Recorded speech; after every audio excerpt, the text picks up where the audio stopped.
अज्ञानतिमिरान्धस्य ज्ञानाञ्जनशलाकया चक्षुरुन्मीलितं येन तस्मै श्री गुरवे नमः। नमः ॐ विष्णुपादाय श्रीगौरप्रियमूर्तये श्रीमते भक्तिवल्लभा तीर्थगोस्वामिनामिने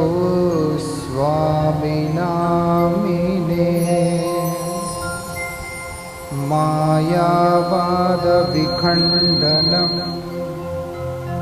गुरोर्वाण्यानुकीर्तनं पाश्चादेशोपदेशकं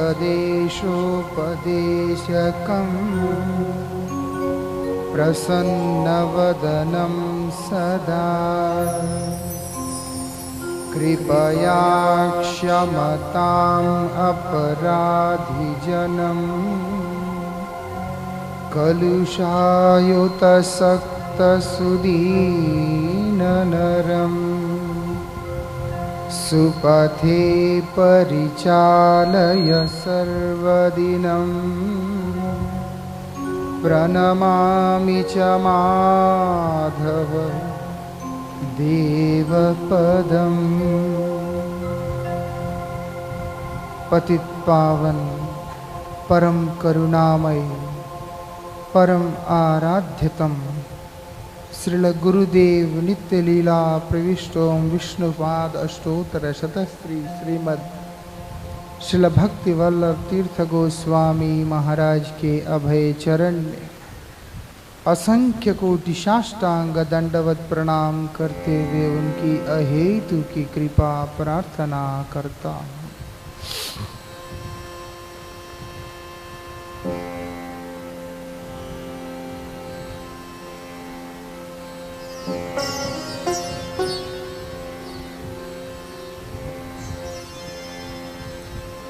पतित पावन श्रील गुरुदेव उनकी विशेष अनुकंपा से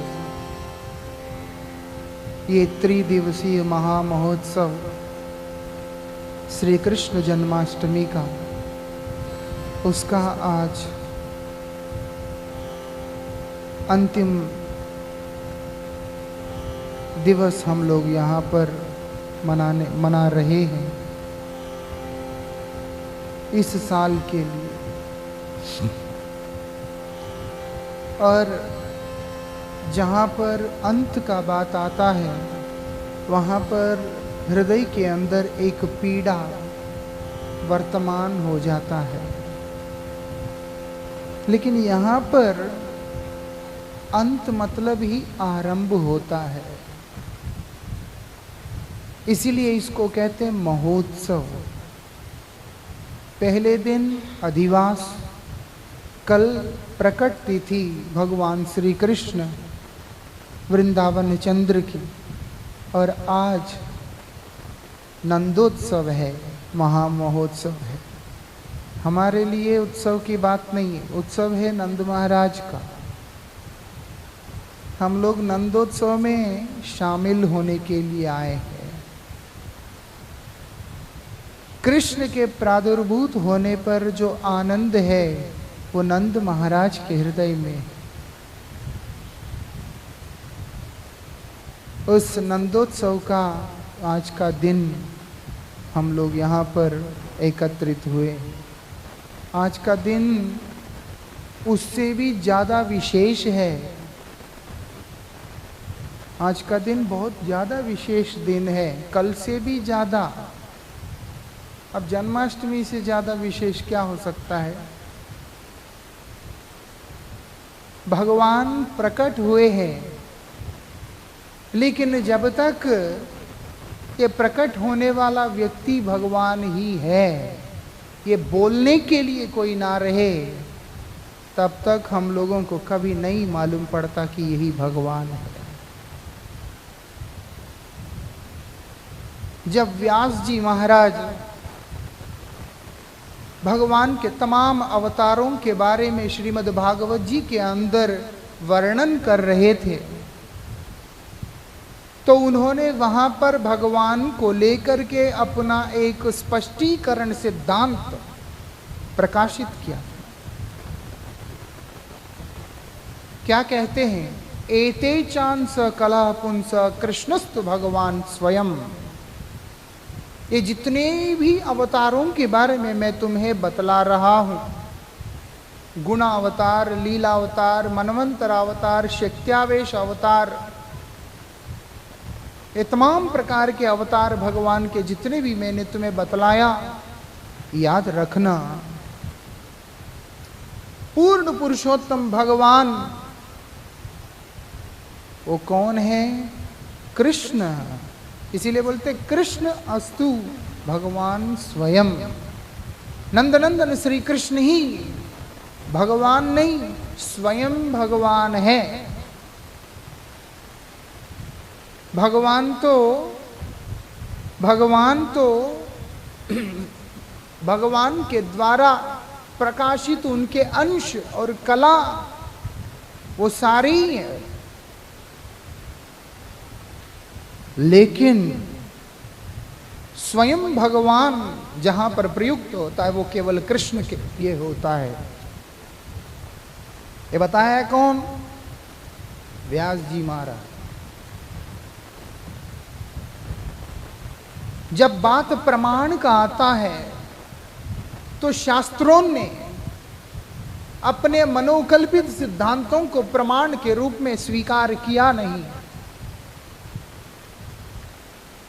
उन्होंने किसको स्वीकार किया? जो प्रत्यक्ष रूप से देखा उसको बोलते, उसको भी प्रमाण के रूप में स्वीकार नहीं किया। ना प्रत्यक्ष को प्रमाण माना और ना ही हमारे मनोकल्पित विचारों को प्रमाण माना। प्रमाण माना है तो शब्द को प्रमाण माना है। शब्द प्रमाण। जिस प्रकार से एक माता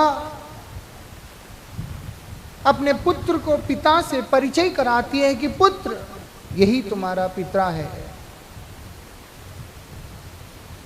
शब्द भी एक प्रामाणिक स्रोत के माध्यम से जब हम तक पहुंचता है तो वही प्रमाण, वही सिद्धांत होता है, भगवान को जानने का जरिया होता है।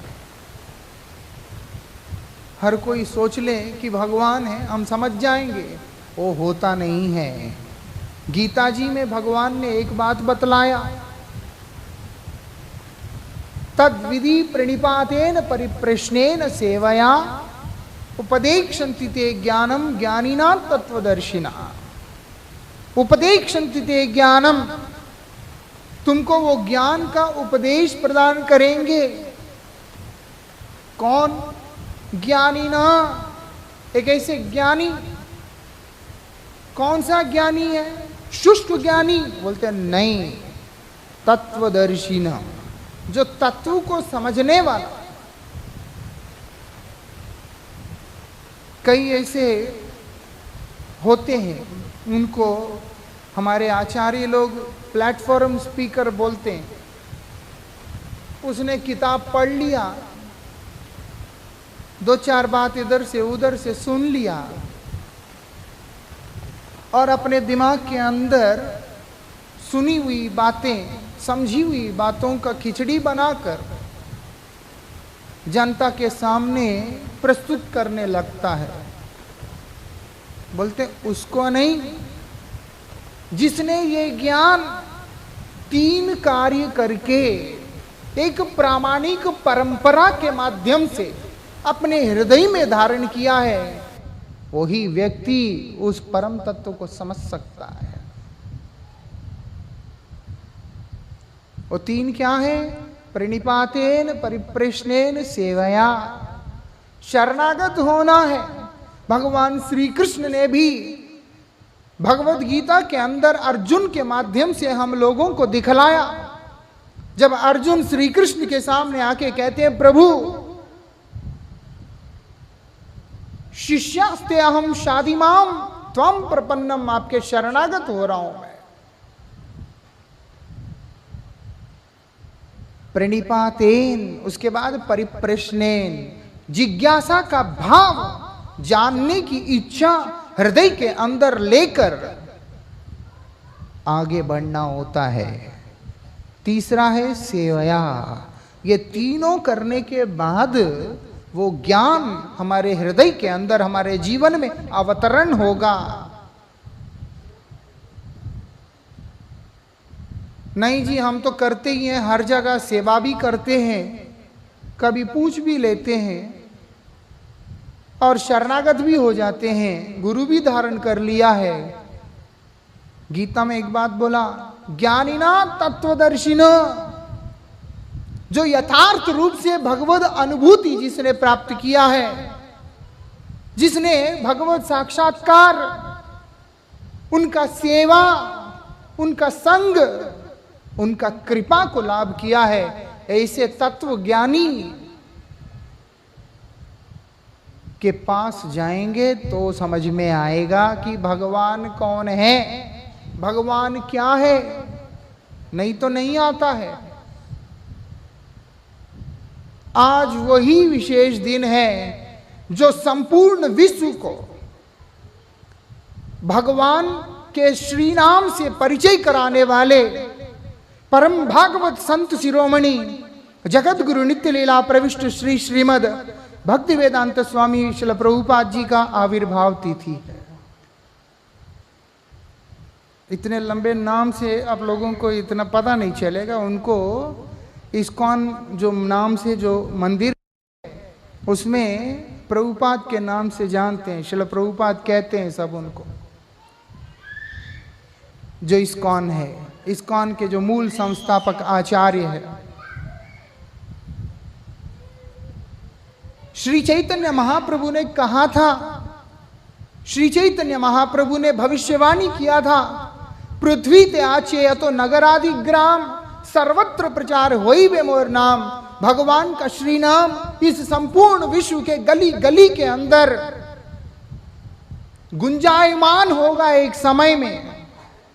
और उस श्री चैतन्य महाप्रभु की उस वाणी को सकारात्मक रूप लाकर, साकार रूप लाकर हमारे सामने रखने वाला व्यक्तित्व है श्रील भक्ति वेदांत स्वामी प्रभुपाद जी महाराज। उनका आज आविर्भाव तिथि है। भगवान कल आए हैं और पता नहीं चल रहा है किसी को, क्योंकि भगवान तो किसी के गर्भ से हमारे तरह पैदा होते नहीं हैं। भगवान तो अनंत है, इसीलिए वो किसी के गर्भ में भी जा सकते हैं, लेकिन वो किसी के गर्भजात संतान नहीं है। उनके लिए कोई रोक नहीं है कि भगवान किसी के गर्भ में प्रवेश नहीं कर सकते, वो तो कहीं भी जा सकते हैं, लेकिन वो किसी के गर्भ से पैदा होते हैं, ऐसा होता नहीं है। ऐसे कैसे? इसीलिए भगवान गीता जी में एक बात बतलाते हैं, जन्म कर्म च मे दिव्यम, मेरा जन्म और मेरा कर्म दोनों ही दिव्य है। तुम अपने बुद्धि से, अपनी सीमित समझ से इस चीज को कभी भी नहीं समझ सकते। फिर समझाएगा कौन? बतला रहे हैं यही भगवान के महापुरुष, भगवान के अत्यंत प्रियतम जन, जो लोग भगवान के ही कृपा से इस जगत में अवतरण लीला करते हैं, वही लोगों के माध्यम से हम समझ सकते हैं। जैसे कि एक जादूगर का जादू हर कोई नहीं समझ पाता है। समझ सकता है अगर कोई एक जादूगर का जादू समझ जाए कि वो फिर जादू ही नहीं है। कोई नहीं समझ सकता, आंखों के सामने ऐसे भ्रम उत्पन्न कर देता है, एक ऐसी अवस्था को लाके खड़ा कर देता है, कोई भी नहीं समझ पाता है। ऐसे ऐसे दिखाता है डिब्बा के अंदर आदमी को रख के बीच में से चीरता है और फिर दोनों चिपका देता है। देखने वाले का दिल ऐसा हो जाता है, घबरा जाता है कि एक हो क्या रहा है इधर। लेकिन उस जादूगर को जो असिस्ट करता है, उसके साथ में जो रहता है, उसको मालूम पड़ता है अच्छा अब ये हो रहा है, अब ये हो रहा है। उसको कोई नहीं है, फर्क नहीं है उसको। लेकिन जो तीसरा व्यक्ति है उसके लिए ये बहुत बड़ा आश्चर्य होता है। ऐसे ही भगवान के जो अचिंत लीलाओं को हर कोई नहीं समझ पाता है। कौन समझ सकता है? भगवान के जिन्होंने शरण में चले गए, भगवान के श्री चरणों का आश्रय जिसने लिया, केवल मात्र वही व्यक्ति भगवान की उस दिव्य लीलाओं को समझ पाता है। इसीलिए गोविंद कहते हैं जन्म कर्म च मे दिव्यम, मेरा जन्म और कर्म दोनों ही दिव्य, साधारण नहीं है, अलौकिक है।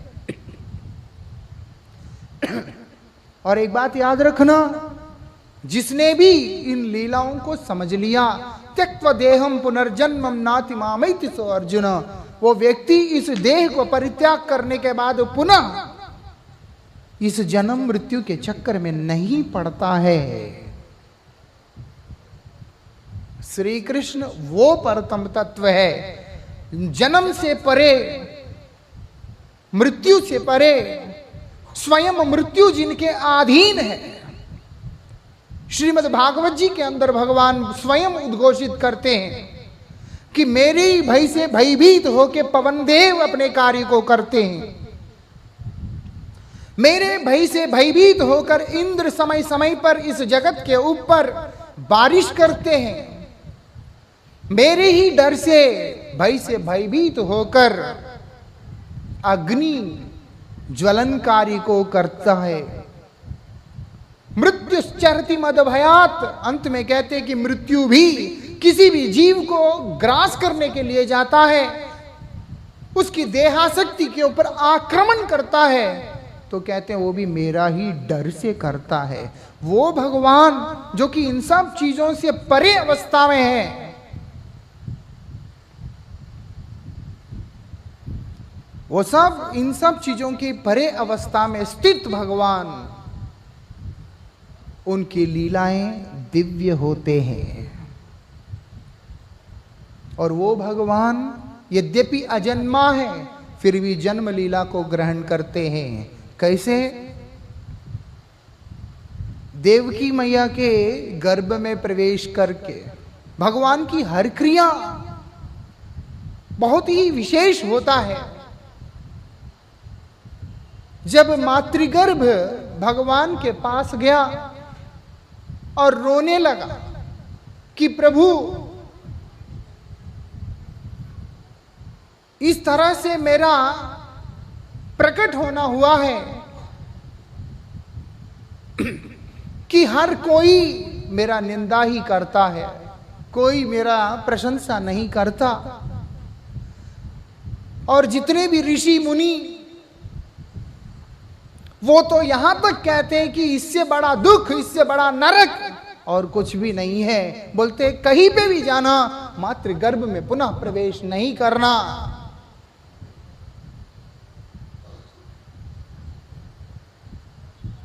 उसमें प्रवेश नहीं करना। इतना निकृष्ट अगर मेरा अवस्था है तो मेरा जरूरत ही क्या था हे नाथ। ऐसे करके गर्भ भी जाके भगवान से प्रार्थना किया।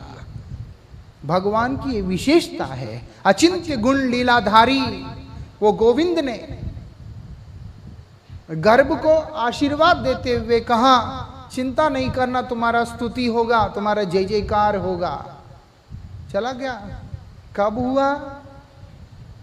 श्रीमद् भागवत जी के अंदर उस गर्भ का स्तुति करता हुआ एक पूरा अध्याय है, उसको बोलते गर्भ स्तुति। जब भगवान श्री कृष्ण माता देवकी के अष्टम गर्भ के अंदर प्रवेश करते हैं, ब्रह्मादि देवता वहां पर आके उस कारागार के अंदर देवकी मैया के गर्भ को प्रणाम कर रहे हैं कि तुम्हारा ये गर्भ धन्य हो गया कि गोविंद यहां से इस जगत को प्रकाशित करने, कृपा करने के लिए पधारने जा रहे हैं। ऐसी विशेषता है भगवान का, उनके गुणों का। दुनिया के लिए निकृष्ट हो सकता है, लेकिन गोविंद का कृपा प्राप्त है, वो अनंत ब्रह्मांडों के लिए सबसे महत्वपूर्ण और उत्कृष्ट हो जाता है। ये विशेषता है भगवान का।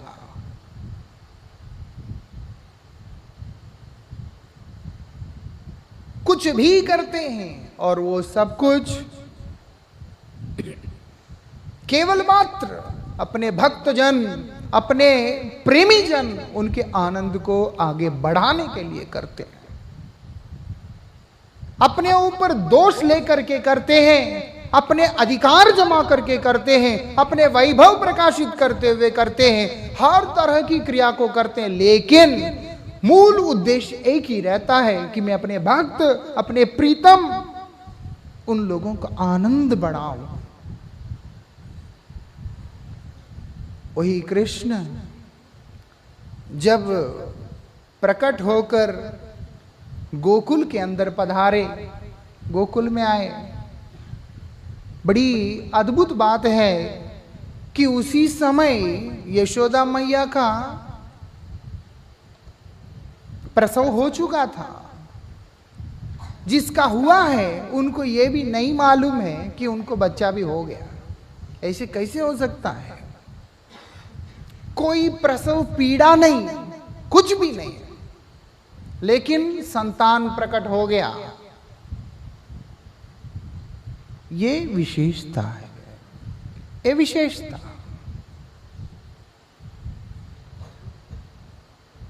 नंद महाराज बड़े ही चिंतित अवस्था के अंदर गोकुल में बैठे हुए चिंतन कर रहे हैं, कौन होगा, कौन होगा। तो नंद महाराज की जो बहन वो आके कहती है, ब्रजभाषा में वो लोग बोलते हैं, हम तो बोल नहीं सकते वो सब। वो कहती है लाला हुआ है, लाला हुआ है वहां पर। तब जाकर के उत्सव का कार्यक्रम शुरू हुआ। हम तो एक दिन भी पूरा नहीं मना सकते, एक दिन भी पूरा नहीं मना सकते।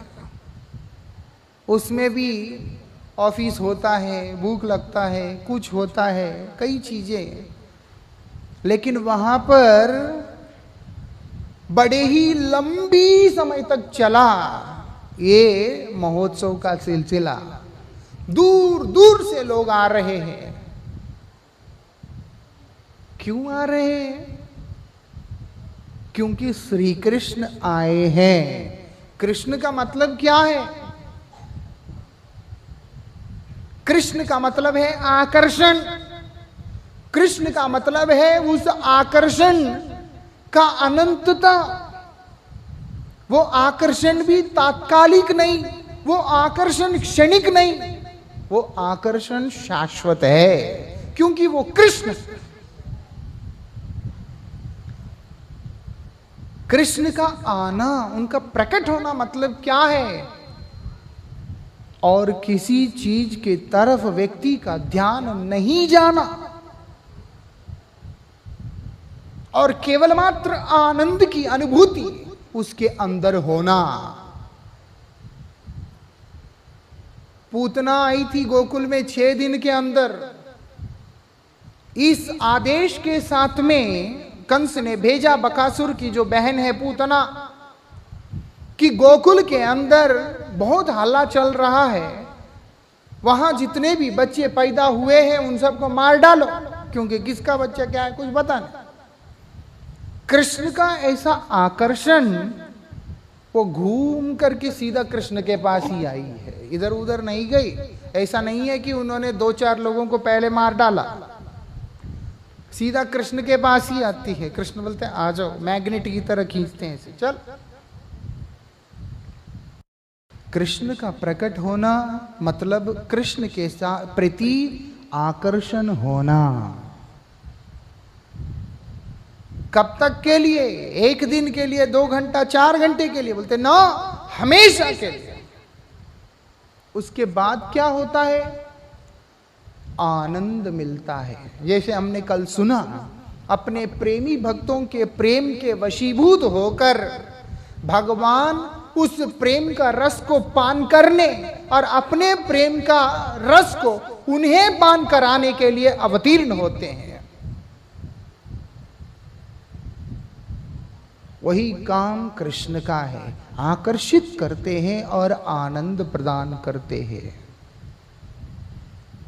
वो उनकी लीला है, वो प्रकट हुए हैं तो ये हमारे जीवन में घटित होके ही रहेगा। कृष्ण वो तो बहुत दूर की बात है। कृष्ण को प्राप्त करने के मार्ग के ऊपर जो व्यक्ति निष्कपट भाव से चलने लगता है, उसके जीवन के तमाम अनर्थ भी ध्वंस हो जाते हैं, उसके जीवन के अंदर भी परमानंद भर जाता है।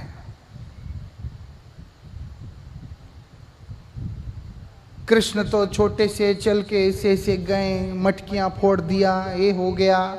यही चीजें सुनने के कारण कृष्ण ने जो है गोपियों के कपड़े खींच लिए हैं, उधर ये किया है। ये सब चीज सुनने के कारण, कृष्ण के बारे में सही जानकारी ना होने के कारण, कई ऐसे मूर्ख इस समाज के अंदर पैदा होकर भगवत विरोधी होते जा रहे हैं।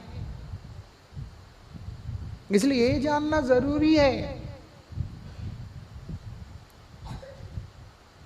ये जानना ज्यादा जरूरी है। वो नहीं, वो तो सबको पता है, मटका फोड़ा। ये अभी कल हुआ, बहुत सारे मूर्ख लोग एक जगह इकट्ठे होके वो सब हंडी वंडी सब तोड़ते हैं। क्या यही जन्माष्टमी? जन्माष्टमी मतलब है भगवान का प्रादुर्भाव, उस आनंद का अवतरण, उस परम सुख का अवतरण, उसको कहते हैं जन्माष्टमी। जहां पर श्री कृष्ण आए हैं तो आपको सब कुछ प्राप्त हो गया है। यस्मिन् प्राप्ते सर्वमिदं प्राप्तम भवति। जिनके प्राप्त होने पर, जिनके प्रादुर्भूत होने पर आपको सब कुछ मिल गया होता है, वो कृष्ण है। वो कहीं से भी आ सकते हैं, किसी भी प्रकार की लीला को प्रकाशित कर सकते हैं, और उनकी हर लीला, हर क्रिया के अंदर केवल मात्र उनके दयालुता, उनका प्रेम, वही दर्शन करने को मिलता है। एक छोटी सी बात है, माखन चुराया कृष्ण ने, छोटी सी बात, और आगे तो जाने की जरूरत नहीं। इतना छोटा सा गोपाल है, माखन चुरा रहा है। आप घर में नहीं हैं, पड़ोसियों का छोटा सा बच्चा इतना सा ऐसे ऐसे ऐसे घुटनों पे चल के आके घर के अंदर रखे हुए मिठाइयाँ या कोई चीज उठा के अगर खा लेता है, किस किस को खराब लगता है बताओ आप? कोई कहता है कि वो चोरी है? 12 साल मुश्किल से ब्रज में रहे। उस 12 साल के अंदर उन्होंने जो भी ब्रज लीलाओं को प्रकाशित किया था, एक 12 साल का छोटा सा बालक,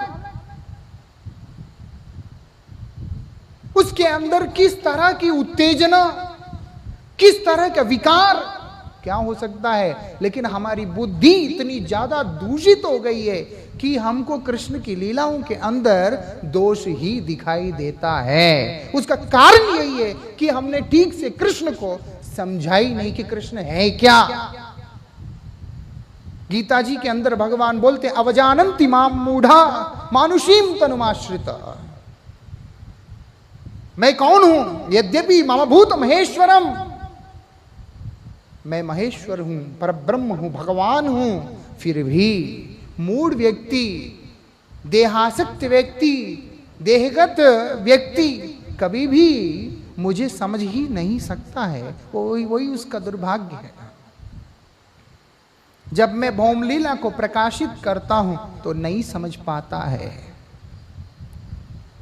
छोटा सा कृष्ण। अगर हम श्री कृष्ण के हृदय को देखते हुए आगे बढ़ते हैं तो दिखाई देता है नंद महाराज के यहां 9 लाख गाय है।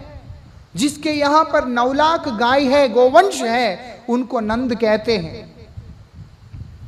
जिसके यहां 10 लाख गाय है उनको वृषभानु कहते हैं। वो ज्यादा अमीर है। तो जो नंद महाराज के यहां 9 लाख गाय है जिसके पास, उसमें से कृष्ण की एक ऐसी मैया जिसका प्राण केवल कृष्ण है, कृष्ण ही जिसका प्राण है, ऐसे मैया के लाल है वो।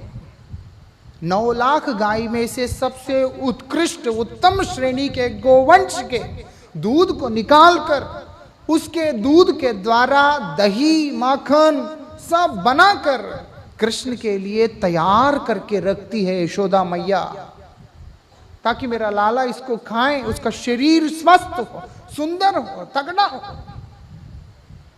इतना उत्तम श्रेणी के व्यंजन, इतना उत्तम श्रेणी के दुग्ध, दही, माखन, घी खाने को जिसको मिलता है उसको किसी की ओर मुंह करने का भी जरूरत नहीं पड़ता है। चोरी करना तो दूर की बात है, उस तरफ देखेगा भी नहीं। अगर किसी को रसगुल्ला खाने को मिलता है, गुड़ क्यों खाएगा भैया? वो राजभोग जिसको खाने को मिलता है वो रसगुल्ला की तरफ भी देखता नहीं, गुड़ तो दूर की बात है, क्योंकि राजभोग है। खाया राजभोग? नहीं खाया तो गोवर्धन आ जाना, वहां मिलेगा बड़ा बड़ा। उसको रसगुल्ला खाना भी पसंद नहीं आता है। गीता जी में भगवान बतलाते हैं, रसवर्जम रसप्यश्च परम दृष्ट्वा निवर्तते। उत्कृष्ट रस जिसको प्राप्त हुआ है उसको कभी भी निम्न रस के प्रति झुकाव नहीं होता। जिसने श्री कृष्ण को, जो श्री कृष्ण इतने उत्तम श्रेणी के दुग्ध, दही, माखन इत्यादि का पान करते हैं, उनको नीचे की तरफ झांक करके देखने की जरूरत ही नहीं, फिर भी वो जाके उसको उठा उठा के खाते हैं। क्यों? ये तो कोई सोचता नहीं, माखन चुरा लिया जी, और बोलते हैं ऐसे जैसे इसका खजाना लूट लिया। वही कृष्ण है जिसको दुर्योधन इतना कुछ बना के खिलाना चाहता है, इतने तरह तरह के व्यंजनों को उनके आगे परोसकर उनका सेवा करना चाहता है, स्वर्ण रत्न मणिमंडित पात्रों के अंदर। लेकिन कृष्ण दुर्योधन से कहते कि मुझे भूख नहीं है, मुझे ना तो तुमसे प्रेम है ना तुम्हें मुझसे प्रेम है, इसीलिए तुम्हें मेरा कोई भी प्रस्ताव मंजूर है ही नहीं। साथ ही अगर मैं ये सोचूं कि मुझे भूख लगा, चलो मैं खा लेता हूं, तो मुझे भूख भी नहीं है। बोल के नकार के आगे बढ़ जाते हैं वही कृष्ण। और यहां पर माखन को चोरी करने के लिए जाएंगे जहां पर इतना माखन है जिसके यहां। जब श्री कृष्ण को यशोदा मैया के ऊपर गुस्सा आया था, छोटा सा कृष्ण, तो उन्होंने जितने मटके फोड़कर दही को, दूध को बहा दिया, वो तो एक नदी की तरह प्रतीत हो रहा था वहां पर। जिसके घर के अंदर दूध, दही, ये सब नदी की तरह प्रवाहित होता है, उसको माखन चुराने की क्या जरूरत है? कोई जरूरत नहीं है। लेकिन श्री कृष्ण के हृदय को पकड़ के अंदर घुसने का कोशिश करते हैं तो पता चलता है उसका पीछे कारण क्या है। क्या कारण है? वही गोकुल के अंदर इतने सारे गोप हैं, इतने सारे गोप हैं, उन लोगों के सबके हृदय के अंदर एक भाव हमेशा रहता था, इतना सुंदर सा लाला, इतना प्यारा, छोटा छोटा जिनके चरण छोटी छोटी जिनकी हाथ, बहुत छोटे से कोमल से जिनके अंग है, ए लाला का एक बार सेवा करने का मौका मिल जाए, इसको लाड करने का मौका मिल जाए, इसको कुछ खिलाने का मौका मिल जाए, तो हमारा तो जीवन ही तृप्त हो जाए। लेकिन करे क्या? छोटा सा गोपाल, यशोदा मैया इस प्रस्ताव को कभी भी स्वीकार करके राजी ही नहीं है कि गोपाल किसी कमजोर गाय के दूध के द्वारा बना हुआ माखन को खाए। ऐसे गरीब लोगों के घर में जो गोमाता है, सूखा कमजोर, उस गोमाता के दूध से बना हुआ कोई भी वस्तु वो ग्रहण करे, वो यशोदा मैया को मंजूर नहीं। अब करे क्या? इसीलिए वो लोग नंद महाराज के वैभव के सामने अपनी कोई भी उपहार, अपना कोई भी भेंट श्री कृष्ण को समर्पित कर नहीं पा रहे हैं, संकोच के कारण। लेकिन हृदय में भाव है कि श्री कृष्ण हमारा गोमाता का ये माखन है, इसको थोड़ा सा खा ले, इसका थोड़ा सा स्वाद ले ले, ताकि हमारा भी उनके लिए कुछ सेवा हो जाए। अच्छी बात है। और साथ ही इनका संकोच और यशोदा मैया का व्यवहार, यशोदा मैया चाहती ही नहीं है कि गोपाल इस तरह से कुछ खाए। अब करे क्या? ये दोनों को सामंजस्य बिठाने के लिए श्री कृष्ण ने चोर होने का उस भाव को स्वीकार किया।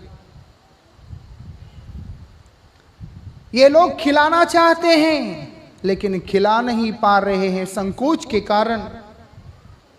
अगर ये खुद भी जाके खाना चाहे, यशोदा मैया कभी भी इस भाव को स्वीकार करेगी नहीं, तो करे क्या? श्री कृष्ण चोर बन के उनके घर में गए ताकि तुम्हें संकोच करने की जरूरत नहीं है, तुम अपने संकोच को रहने दो, मैं स्वयं आके खा के जाऊंगा। भिखारी नहीं है, लेकिन भक्तों के हृदय के संकोच को समझने वाला गोविंद, उनके प्रेम को समझने वाला गोविंद, उनका प्रेम का मान रखने के लिए चोर बनने को तैयार हो चुके हैं। कौन कर सकता है ऐसा? केवल कृष्ण ही कर सकते हैं। ऐसी अनंत लीलाधारी है, एक नहीं दो नहीं, अनंत लीलाधारी है, तरह तरह की लीलाओं को करते रहते हैं। इसीलिए जब भगवान श्री कृष्ण की महिमा का कीर्तन किया तो एक भक्त कहता है, व्रजे प्रसिद्धम नवनीत चोरम, माखन चुराने वाला कृष्ण व्रज में बहुत मशहूर है। तुम सिर्फ इतना ही जानते हो कि माखन चुराते हैं, लेकिन समझ जाना अनेक जन्मार्जित पाप चोरम, तुम्हारी कल्पना भी नहीं हो सकता है। जन्म जन्म के अंदर तुमने अपने कर्मों के द्वारा कमाया गया जितना भी पाप है, वो तमाम पाप राशि को भी ध्वंस करने वाला, उस तमाम पाप राशि को भी हरण करने वाला अगर कोई है चोर, वो केवल मात्र भगवान है। वो गोविंद जिसके जीवन में अवतरित होते हैं, आविर्भूत होते हैं, उसके जीवन के अंदर से तमाम प्रकार के क्लेश, अनर्थ, दुख सब मिट जाते हैं। वो एक दिन का जन्माष्टमी नहीं होता है, जन्म जन्मों का जन्माष्टमी होता है, पूरा जीवन भर का जन्माष्टमी होता है। जो समय अधिक हो गया, इसीलिए इस चीज को समझें। कृष्ण की लीला को समझने से पहले यह समझना अत्यंत आवश्यक है कि श्री कृष्ण कौन है, किस लिए आए हैं, क्या कर रहे हैं। श्री कृष्ण इसीलिए प्रकट हुए हैं, भक्तों के लिए प्रकट हुए हैं। जिसके अंदर उनके लिए भक्ति है, प्रेम है, भाव है, इच्छा है सेवा का, उनके लिए श्री कृष्ण आते हैं। वो आज भी आ सकते हैं, कल भी आ सकते हैं, आधी रात को भी आ सकते हैं। मीरा भाई तो कहती है, आधी रात प्रभु दर्शन दीने, आधी रात को, अर्धरात्रि के समय। कहां पर? प्रेम नदी के तीरा, जहां पर प्रेम है वहां पर। इसलिए श्री कृष्ण को स्मरण करते रहे, श्री कृष्ण का ध्यान करते रहे, उनका चिंतन करते रहे और प्रतीक्षा करें, प्रार्थना करें कि हे नाथ हमारे हृदय में प्रकट हो, आप हृदय में, मेरे हृदय में आओ।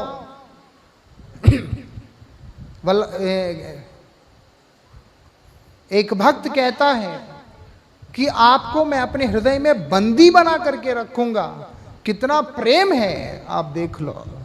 प्रार्थना वो करनी चाहिए कि प्रभु आप मेरे हृदय में आए, तब भगवान अवश्य ही प्रकट होते हैं।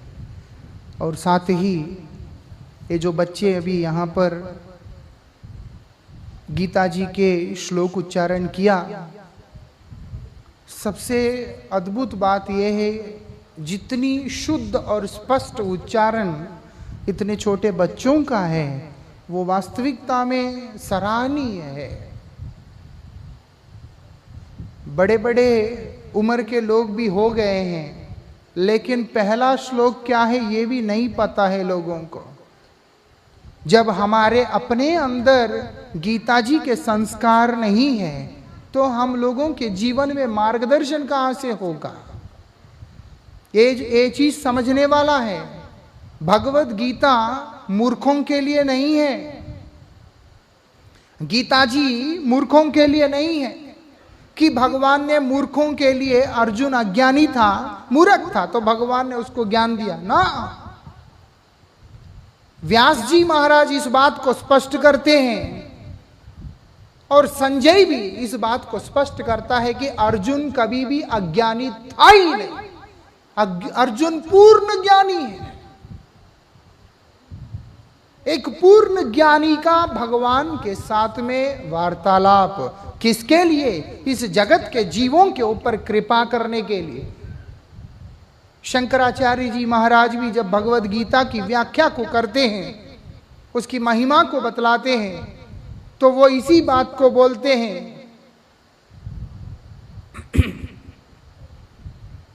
क्या कहते हैं?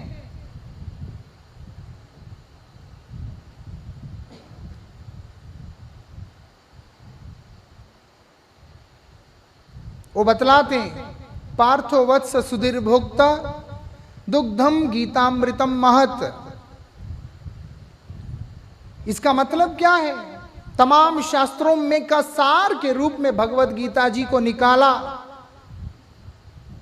जैसे सारे शास्त्र गोमाता के रूप में हैं, उनके सामने बछड़े के रूप में अर्जुन को रखकर भगवान स्वयं गोपाल उस दुग्ध को बाहर करके हम लोगों के मंगल के लिए दिया। अर्जुन केवल निमित्त थे, भगवान ने बता भी दिया, निमित्त मात्रम, तुम निमित्त हो, कारण नहीं हो, कारण मैं स्वयं ही हूं। ऐसे गीता जी का श्लोक, एक श्लोक किसी ने स्मरण कर लिया, नहीं मैं एक नहीं पढ़ सकता, आधा श्लोक किसी ने स्मरण कर लिया और उस स्मरण किया हुआ श्लोक को अपने जीवन के अंदर आचरण में लाने का प्रयास किया, तो लिख के लेना, उस व्यक्ति का इस संसार से उद्धार होना सुनिश्चित है।